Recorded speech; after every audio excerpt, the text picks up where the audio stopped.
Welcome to Alive and Well, the podcast for the new era of high achievers. You're done burning out, and you're ready to lead, work, and live in a rhythm that honors both your brilliance and your body. I'm your host, Michelle Grosser. I'm a trial attorney turned nervous system strategist, and I've lived the burnout story. I know what it's like to chase your goals at the expense of your well-being. And I also know it doesn't have to be that way. Here, we're redefining success. It's where productivity feels peaceful, boundaries feel like freedom, and energy comes from within.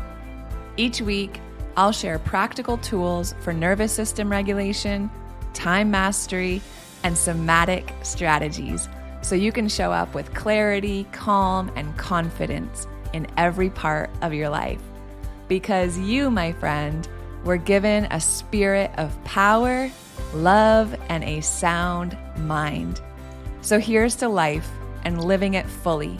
This is the path to feeling alive and well. Let's dive in. Hey friends, welcome back to Alive and Well. I'm Michelle Grosser. So glad you're here. Today's episode for you is if you are the high achiever who's probably doing everything quote unquote right. This was definitely where I was at before I started doing this work. I was organized and I was driven and I was reading all the self-help books and I was practicing gratitude and even trying to meditate. But despite all of those things I was doing, I would still just wake up some days and feel irritable or edgy or reactive without really being able to pinpoint exactly why, right? Things that I know used to be easier for me to do or handle or plan. All of a sudden, I just felt overwhelmed by the smallest things. And it was like my nervous system was on edge all the time. So I found myself snapping at my kids when I swore that today was going to be different. And I could just feel the tension in my jaw before I even had my morning coffee, right? And I was going to bed feeling exhausted, but somehow still feeling so wired all at the same time. And I remember getting into this trap of wondering man, why can't I do this? Why does this feel so hard? Why can't I hold it all together? What am I missing? What am I doing wrong? Why does it seem like this is so much harder for me than for other people? And if that's you, if any of that resonates with you guys, I just want you to hear this loud and clear. It's not about your willpower. It's not about your motivation. It's not about your mindset. It's definitely not because you're doing something wrong. What you're experiencing is likely what I was experiencing, and it was chronic stress that led to a level of dysregulation in my nervous system. And that's what I really want to unpack on today's episode. I want to go a little bit deeper into the biology of what it means to be on edge. When we feel like we're just about to snap or we're just annoyed with everything, or it feels like the littlest sounds or requests are enough to just set us off. I want to talk about what's actually happening in our body when we feel like that. And then I think, or my prayer is that brings a level of compassion. Because I think once we understand why we feel that way, we also understand why it's not actually our fault. And then we're able to be empowered around tools that actually help us move toward a state of feeling more calm. So let's get into it. Before we do, let's kind of just clarify something that I think often gets conflated. I especially see this in the online space. Stress and dysregulation. Those are two different things, right? Stress is inevitable. Stress is going to happen. We're wired to manage stress in the short term, right? Stress is a momentary response to some demand. So maybe it's a deadline. Maybe it's an argument you have with your partner. Maybe it's the pile of laundry that never ends, right? Stress comes and then stress goes and our body responds and then our body settles. Dysregulation, on the other hand, is what happens when that spike, that stress, never really comes down, right? It's chronic. So your body's nervous system gets stuck in this chronic survival state. You are flooded with stress hormones long after the stressor has passed and resolved itself and that situation is over. So things seem fine, right? If someone asks you like, man, what are you worried about? Or what are you so anxious about? Or what's bothering you? And it's hard to identify or pinpoint it because everything seems fine. But to your body, the stressor has passed, but the effects of stress are still stuck in your body and your body doesn't feel fine. So just imagine your body as a car, right? This is like my favorite metaphor for this. Stress is hitting the gas, right? We're going to merge onto the highway. We need to be able to like hit the gas a little bit, pick up speed, momentum, right? That's useful. That's appropriate. That's necessary. And it's temporary, right? We do it to merge onto the highway. And then we kind of like get into our flow with everyone else that's moving at that pace. But when we're dysregulated, that's like having our engine revving, I don't know, when we're parked in the driveway, right? That's not how the car is designed to run. If we keep the engine revving while we're just parked in the driveway, it's going to end up affecting the car's different parts. We're going to run out of gas. And that's what it's like when we're living on edge. And what I think most people fail to realize is that it's not just in our mind, right? It's not just psychological. It's actually neurological. And there's a lot of things that happen in our body when we feel this way. So when our nervous system is dysregulated, when we're stuck in a sympathetic state, our fight or flight mode, what happens in our body, right? Your heart rate increases, your breathing might get shallow, your muscles tighten up, right? You feel all this tension maybe in your jaw or your back or your neck. Our vision actually narrows. We become hyper vigilant. We're like always scanning for danger, even if we're just trying to like go to the movies with our family, right? We're looking for the exit signs, or we're trying to make sure that our kids aren't talking too loud. Why does this happen? One of the reasons it happens is called neuroception. And that's just our nervous system's ability to constantly be scanning whether we're safe or whether there might be any sort of threat to our safety. And our nervous system is doing that 24/7. Most of the time it's below our conscious awareness, so we don't even realize it. But neuroception, guys, it does not care what your mind knows, right? You could know logically that you're safe, but the conversation isn't necessarily an attack, right? The email isn't necessarily urgent. Being at the movies with your kids is safe. But if your nervous system perceives a dark room with one exit, right? Or perceives a disagreement as someone that's going to like withdraw their affection from you, a threat based on past experiences or current overwhelm, it's going to respond as if you are actually in danger. And that's why you can feel triggered. You can feel completely flooded by what looks like a small stressor, right? You can look like you're having disproportionate responses to what's actually happening because your body's not responding to what's actually happening. Your body is responding to what it remembers. Your body is responding to what it anticipates, right? What could happen, what could go wrong, what it hasn't had the chance to process or release. And this is why so many top-down tools that you'll learn in talk therapy or from a mindset coach or, things like positive thinking and journaling and all that stuff can be helpful, but it's incomplete because when your nervous system is in a survival state, the part of your brain that's actually responsible for logic and reasoning, our prefrontal cortex, offline. It literally shuts down offline. And this is so well documented in neuroscience research. There's actually a 2017 study that came out of UCLA that found that high stress states literally suppress our brain's capacity for executive functioning. So we're here trying to like plan our way out of overwhelm and think our way out of overwhelm and like strategize our way out of overwhelm and talk our way out of overwhelm. And that's like, I don't know, it's like shouting at your Wi-Fi when the power's out, right? Not going to be helpful. So maybe the tools you're using are good tools. They're just trying to solve a different problem. And this is why it can feel like you're doing all the things, but nothing is actually changing how you feel in your body. So let's talk about what actually helps, right? What actually helps is learning how to regulate, not through force, right? Not through willpower, but through bringing a felt sense of safety to your body. Because your nervous system's always asking only one question, you guys. Am I safe? That's it, right? And it's looking for answers through what we call bottom-up signals, not your thoughts, but actually the sensations of your body. So what does that mean? It means if you want to shift out of survival mode, out of fight, flight, freeze, or fawn, you have to work with your body, not just your mind.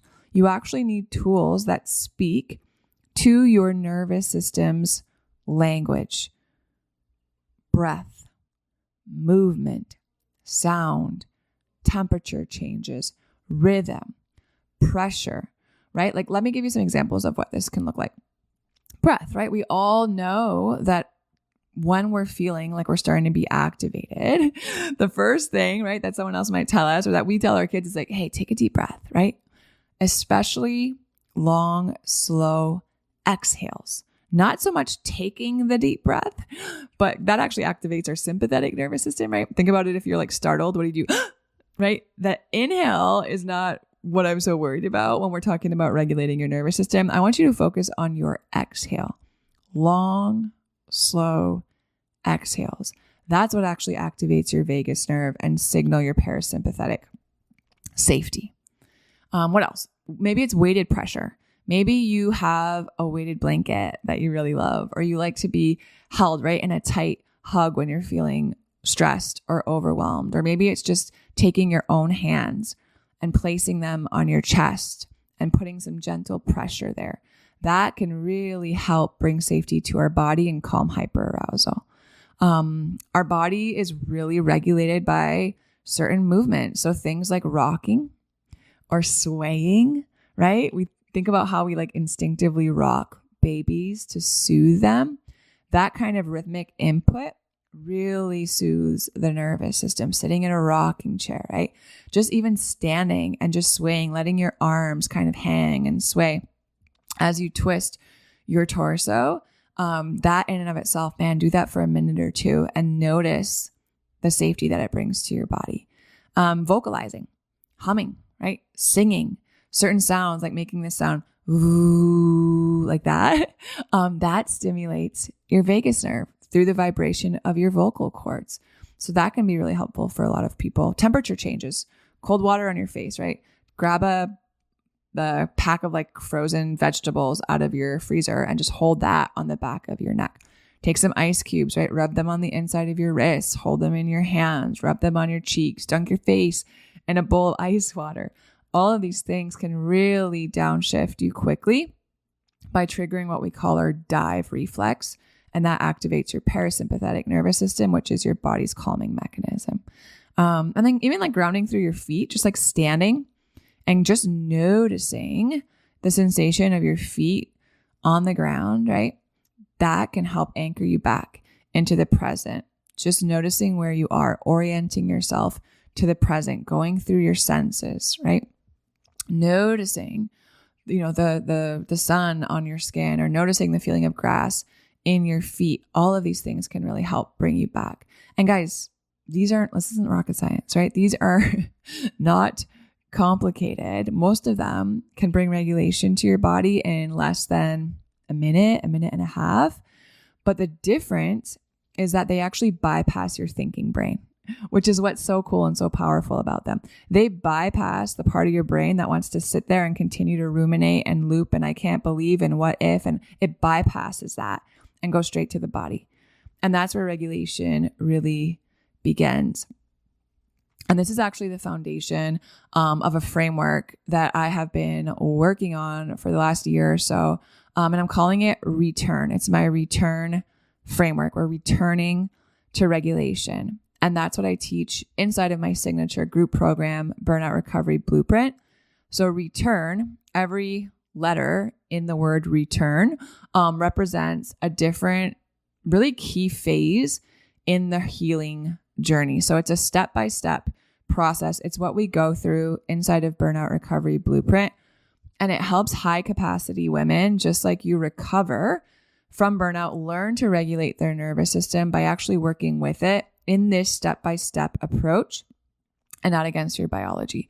So I kind of want to introduce it to you guys. I want to just briefly go through each letter, really briefly, but just kind of like as a framework. I think this is really helpful. So R is for releasing survival stress. Our body, your body cannot heal what it's bracing against, right? You're holding on to so much chronic stress in your biology, in your tissues, right? In your digestive system and your muscular system and your respiratory. This is where we complete the stress cycle. So using different body-based tools to help your body shift out of a stress response, so out of fight or flight or freeze or the fawning cycle, and complete that stress loop, and helping your body recognize that it's okay to like step back, right? Helping your body soften, helping your body let go of what it's been holding for far too long. That's keeping you in this cycle of dysregulation. So R is for releasing that survival stress. E, the E of return, is for establishing supportive rhythms. So these are just nervous system friendly habits, you guys, around the basics, right? I don't care how many somatic tools you have. I don't even really care how well you eat or move your body or any of these things. Like if you're not doing things like sleeping, you're going to have a hard time regulating your nervous system. So establishing supportive rhythms really takes it down to those basics. And we really take a look at what are some of those foundational habits that we need to have in place to support nervous system health, which is really health, right? Around sleep, around nourishment, around movement, around rest. These are the rhythms, how we create a scaffolding for regulation to return. So that's the R and the E. Then the T in return is you have to learn how to track and refine your coping patterns. These are the unconscious stress-based behaviors that you automatically go into when you're feeling stressed and overwhelmed. You don't choose to do this, right? But when you feel stressed, what is your nervous system automatically put you into to like cope with the stress that's going on? Maybe it's overworking, right? Maybe it's you get into this functional freeze and you just like feel like you're watching your life from the outside in. Maybe you start people pleasing and just saying yes to things that you don't want to and filling your calendar with all this stuff that feels really draining. Maybe it's, you're really looking forward to that glass of wine at 5:00 to just take the edge off. And you're noticing that that's starting to become a coping pattern. Maybe it's avoidance or procrastination, or like there's so many different coping mechanisms that we're not even aware of. So in this step, tracking and refining your coping patterns, we just take a look like, hey, can I bring awareness to my go-to patterns and then start really creating space between the trigger, the stress, and then how I automatically react. And when there's space there, I can actually choose how to manage my stress in a way that serves me so much better and so powerful. All right, so that's T, track and refine your coping patterns.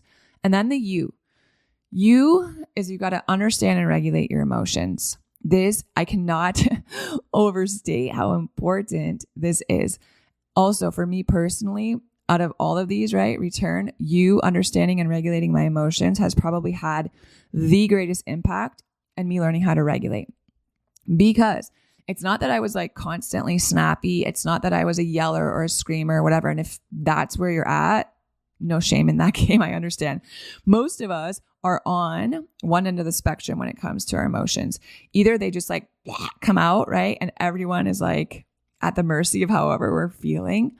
Or on the other end of the spectrum, and this is just how I responded. One way is not better than the other. I don't think either ends of that spectrum are healthy. Is that I thought I was super chill and super calm and never yelled and whatever. I just was like a master at suppressing, right? I would get annoyed. I would get frustrated, but in my mind, right, that was like unhinged, or that would mean I would have no self-control or discipline or what have you. So I was just like, boop. I was just shoving that all back down the minute it came up.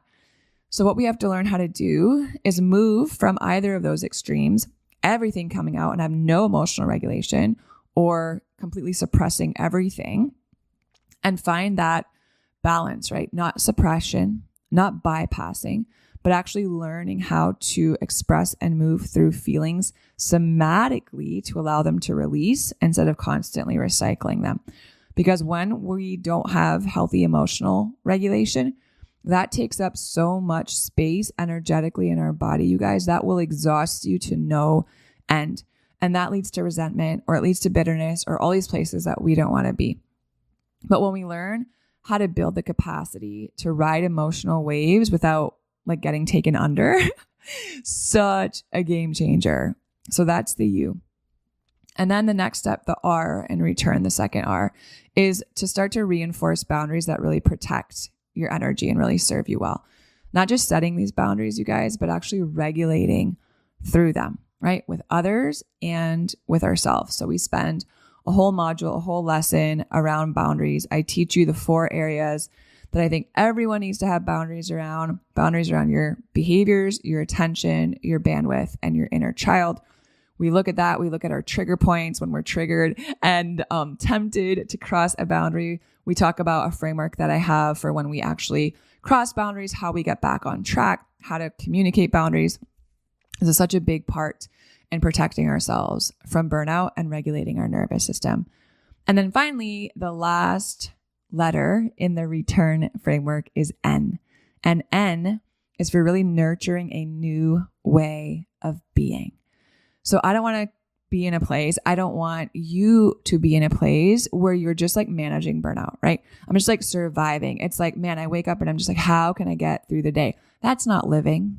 That's not living, you guys.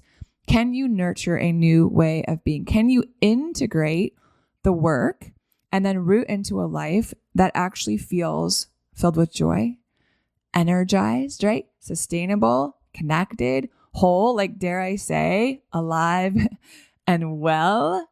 And that's the last step, right? Once we've done all of this work, we're really nurturing a new way of being. And that's how you leave Burnout Recovery Blueprint, with this blueprint for a new way of being through my return framework.